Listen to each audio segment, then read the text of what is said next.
Honourable speaker sir, साहब मैं आपके ज़रिए हुकूमत को मुतवज्जे करवाना चाहता हूँ एक बहुत अहम मसले पर जो माइनॉरिटी स्टूडेंट्स का है, एससी स्टूडेंट्स का है, एसटी का है और बीसी स्टूडेंट्स का भी है सर। और ये मसला है फीस रियम्बर्समेंट का sir. MTF, RTF, pre matric and post matric scholarship 4 साल से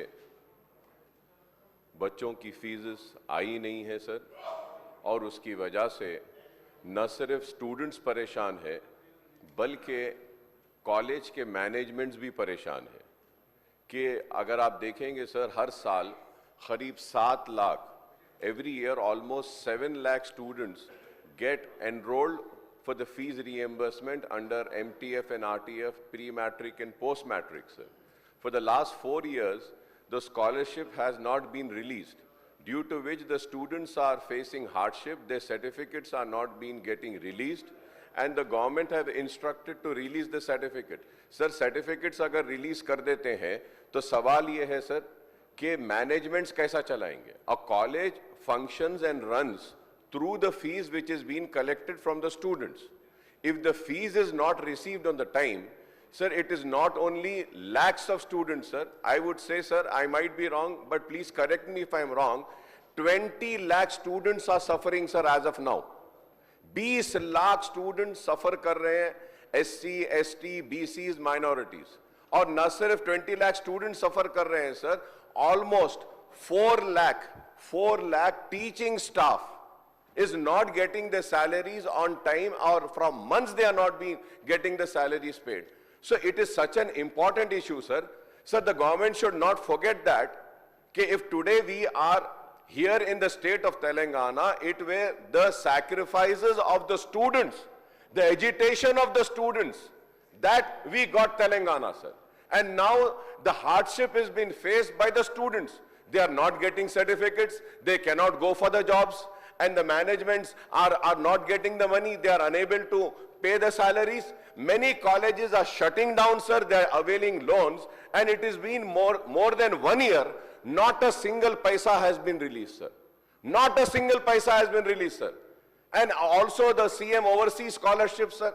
I am coming on record and saying, sir, there should be an inquiry conducted, sir. 20 lakh rupees is being given to the students who want to go abroad and have the master study, sir.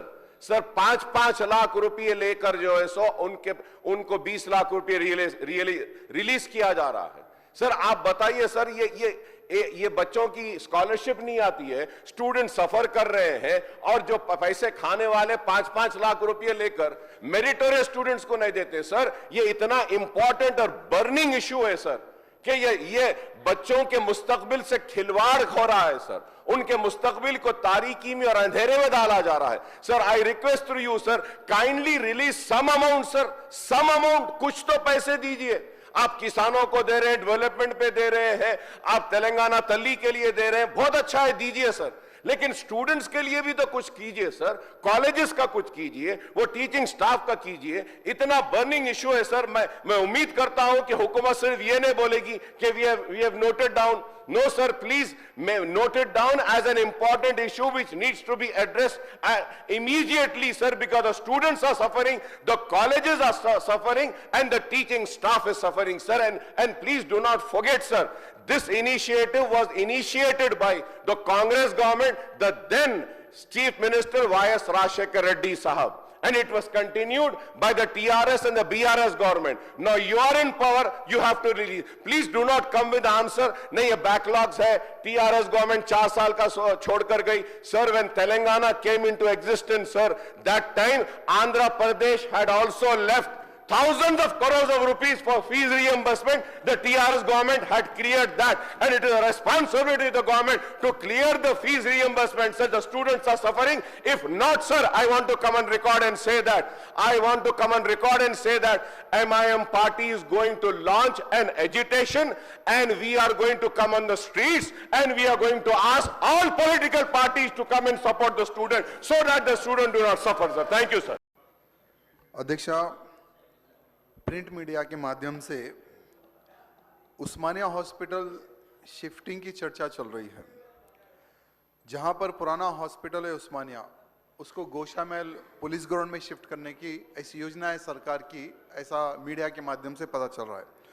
तो मैं आपके द्वारा हमारे मुख्यमंत्री जी को यहाँ knowledge में लाना चाहूँगा कि अभी जो उस्मानिया हॉस्पिटल है उसके पीछे एक बहुत बड़ा लैंड है।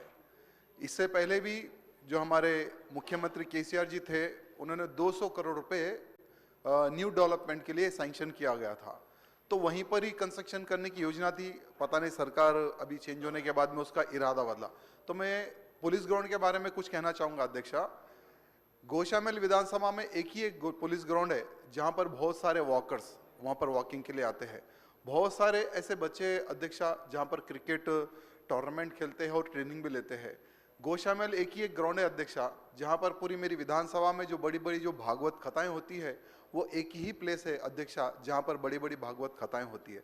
साथ ही साथ बहुत सारे स्पोर्ट्समैन उसी ग्राउंड से बड़े बने हैं, बहुत सारे पुलिस के अधिकारी भी उसी ग्राउंड से बने हैं। आज नॉर्मल डे में भी अध्यक्षा बहुत सारी 2-2 से 3-3 घंटे ट्रैफिक उस ग्राउंड के सराउंडिंग में होती है। बेगमबार क्षेत्र वो आपको सबको पता ही है कि कितना ट्रैफिक क्षेत्र है वो।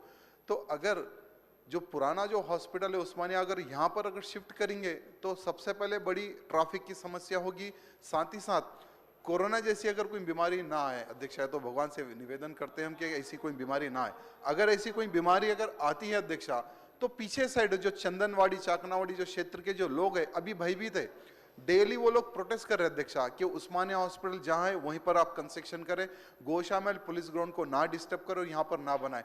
अगर कोरोना जैसी कोई बीमारी आती है तो उस हॉस्पिटल में अगर इलाज करने कोई आता है तो उसका वायरस हमें भी प्रॉब्लम आ सकता है बोल के बहुत सारे बड़े इश्यूज हो रहे हैं अध्यक्षा। तो मैं आपके माध्यम से हमारे मुख्यमंत्री से निवेदन करना चाहूँगा कि जहाँ पर पुराना हॉस्पिटल है वहीं पर अगर आप मॉडलाइज करेंगे, वहीं पर कंस्ट्रक्शन करेंगे तो ठीक रहेगा। यहाँ ग्राउंड की रक्षा के लिए हम आवाज़ उठा रहे और जनता भी आवाज़ उठा रही है अध्यक्षा। जो निर्णय जो सरकार ने ली है वो निर्णय को बदलने के लिए मैं निवेदन करता हूँ अध्यक्षा। धन्यवाद।